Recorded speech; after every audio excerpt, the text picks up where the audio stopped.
আসসালামু আলাইকুম। আজকে ডাল পুরি সন্ধ্যাবেলা নাস্তা বানালাম। ভাবলাম আপনাদের সাথে একটু শেয়ার করি। আজকে পুরা ভিডিওটা দেখাবো না, মাঝখান থেকে একটু দেখাচ্ছি।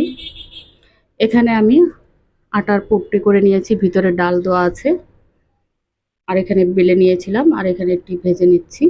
দেখতেই পারছেন কত সুন্দর, আলহামদুলিল্লাহ। পুরিগুলো একদম টসটসে ফুলে উঠেছে। সবগুলো পুরি এরকমই যে ফুলকো ফুলকো, দারুণ মজাদার ছিল পুরিগুলো, খুবই ভালো লাগছে। আরেকদিন আপনাদের সাথে পুরো ভিডিওটাই শেয়ার করব।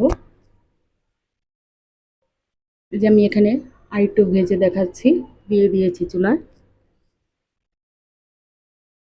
আলহামদুলিল্লাহ ভালো ছিল। আর এখানে যে ডালগুলোর ভিতরে কোনো পানি রাখা যাবে না, একদম শুকিয়ে ফেলতে হবে। আর এই যে আমি একটু পুরি আপনাদের ভিতরটা দেখিয়ে দিচ্ছি, কত সুন্দর আলহামদুলিল্লাহ পুরে ভরপুর ছিল। ভিতরটা দেখিয়ে দিলাম। আর আজকের মতন এই পর্যন্তই। আল্লাহ হাফেজ।